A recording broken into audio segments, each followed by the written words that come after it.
today. Habits that empower a narcissist, Part 3. The Inner Sanctum. Welcome back to the war room. We have observed our predator on the public stage. We've seen their pathetic performances with money and food, and the way they use everyday interactions to establish dominance and feed their fragile ego. But what happens when the audience is gone? What happens when they retreat into the most private spaces of their lives? The bathroom, the bedroom, the strange world inside their own heads. When they are alone, you would think that this is where the performance would stop. You would be wrong. For a narcissist, the performance never stops because the most important audience member is always watching themselves. Their most bizarre and telling habits are often the ones that happen behind closed doors. For 28 years, I've had survivors ask me in hushed, confused tones, is it normal that he spends 2 hours in the bathroom? Or why does she have 1,000 pictures of herself on her phone, all at the exact same angle? These aren't just quirks. These are windows into the hollow, obsessive nature of their disordered minds. I am healed from this, but I remember the deep, unsettling feeling of living with someone whose private rituals felt more like a strange, secret religion than a life. It makes you feel like an outsider in your own home. Today, we are going behind the closed door. We will expose their disturbing habits around hygiene, picture taking, and their secret solitary behaviors. We are not just analyzing them, we are gathering the final pieces of intelligence you need to confirm that you are not living with a difficult person. You are living with a deeply disturbed one. Let's get back to it. Part 3, the disturbing world behind the closed door. The narcissist's weird bathroom obsession explained. The bathroom is not for hygiene.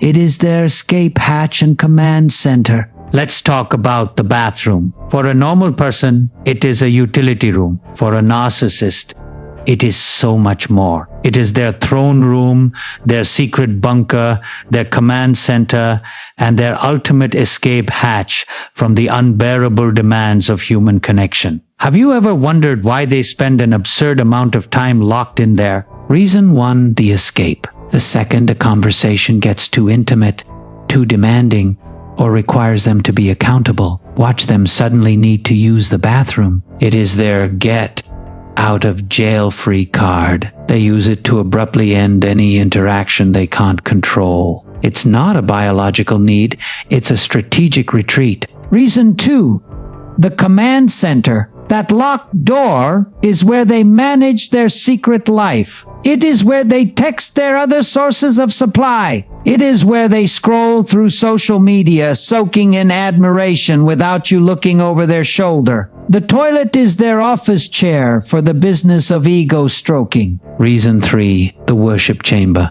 This is where the mirror ritual from the morning gets repeated, often for hours. They are not just checking their hair, they are gazing at their own reflection, reinforcing the false self, practicing their fake smiles, and having silent conversations with the only person whose opinion they truly value, their own. A couple is in the middle of a difficult but important conversation about their future. The wife is trying to get a straight answer. I just need you to be honest with me. Is this what you want? Are you committed to this? To us? The husband, our narcissist, starts to look cornered. The question is too direct, too real. He suddenly clutches his stomach. You know what? Can we talk about this later? My stomach is just really bothering me all of a sudden.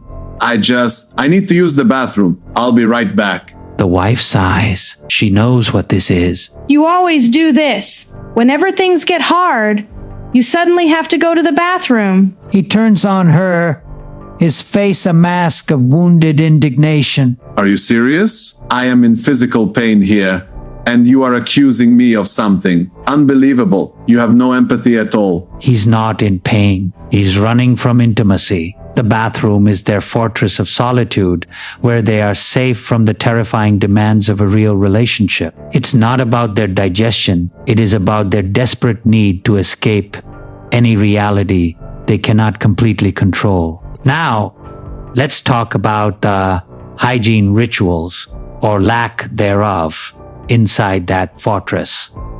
The truth behind narcissists and poor hygiene practices. Why the god or goddess sometimes smells like garbage. This is one of the great baffling paradoxes of the narcissist. They can be pathologically obsessed with their appearance, the clothes, the hair, the public image, and yet behind closed doors, they can have hygiene habits that are genuinely shocking. How can a creature so obsessed with perfection neglect the most basic aspects of self-care? The answer is pure, unadulterated entitlement and a stunning lack of object constancy. It is all about the performance, when they are going out, when they will be seen by an audience that can provide supply.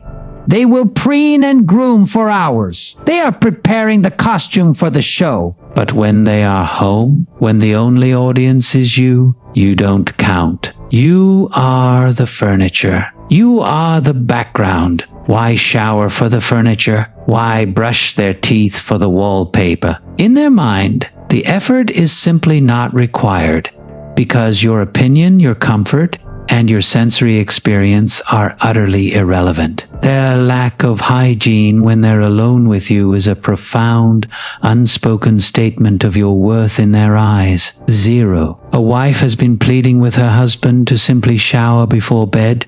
Please, you've been outside working in the yard all day.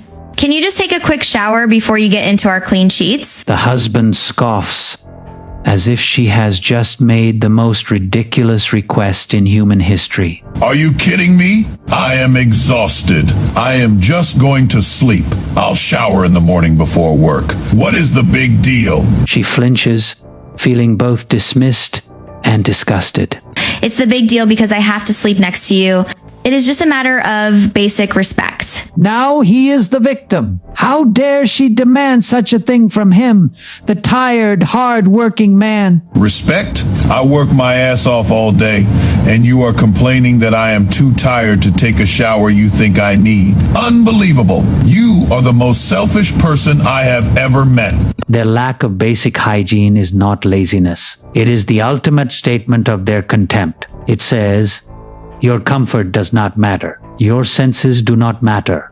The only time my body matters is when I am preparing it for an audience that can give me something I want. Now, from the private world of their body, let's look at the private world on their phone and their bizarre obsession with pictures.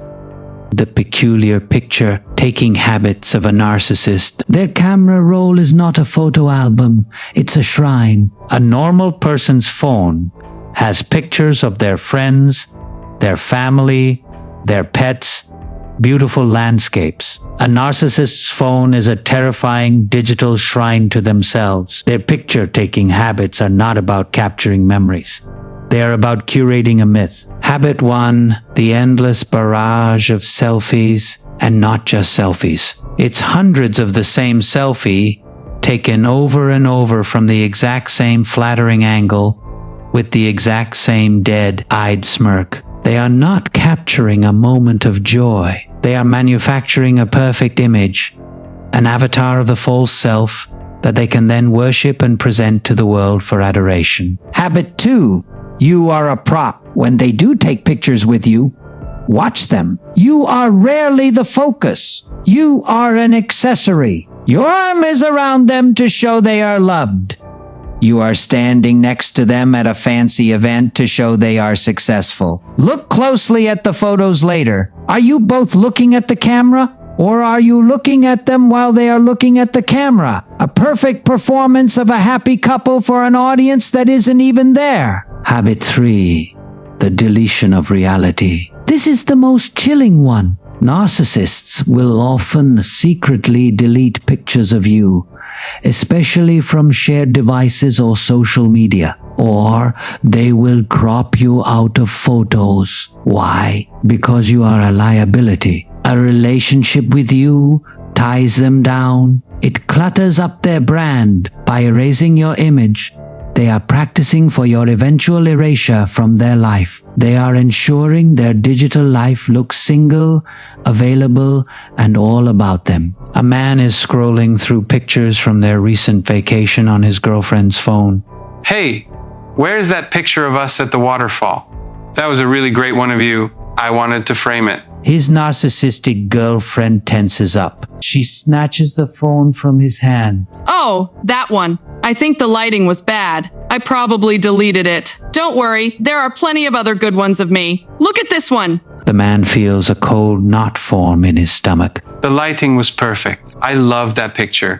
Why would you delete it without asking me? She rolls her eyes, already annoyed that he is ruining her self-worship session. Oh my God, it is just a picture. You are so dramatic. Here, just pick another one. Who cares? They're just pictures. But they don't think they're just pictures. They think they are sacred artifacts documenting the life of the most important person who has ever lived. And in that museum, you are just an exhibit they can remove whenever it no longer fits their curation. Today, we have walked through their inner sanctum. We have decoded the secret language of their bathroom rituals.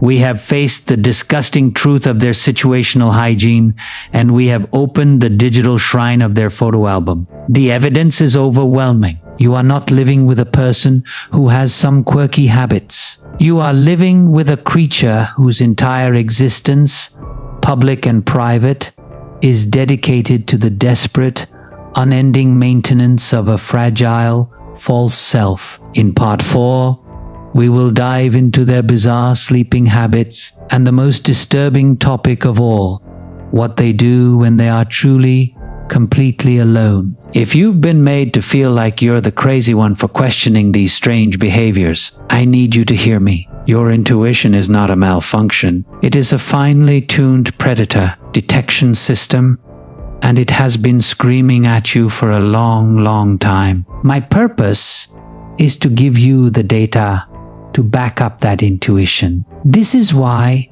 this work is a mission. When you hit that join button or the thanks button, you are not just buying a badge. You are deploying another surveillance drone. You are helping to fund the intelligence that will arm the next person who is living in this quiet madness and feels completely alone. If you are ready to stop being the uncredited photographer of their life and start being the celebrated subject of your own, my practice is here to help you get back in focus. The number is in the description. When you call, just use the new code phrase for this series. I am deleting the photos. My team will know what that means. It means you are ready to erase them from your life and start your own beautiful collection of memories. But for now, let's do our work. Let's clean our own inner house. Take a deep breath in through your nose. Imagine breathing in your own clean, clear, private space. Now, sigh it all out. All their rituals, their obsessions, their filth. Exhale it from your sacred space with that powerful sound. One more time. Breathe in your dignity and breathe out their performance. That sound, that is the sound of you reclaiming your home, the one inside you, the one they can never, ever touch again. And remember, you can and you will heal. Just start today.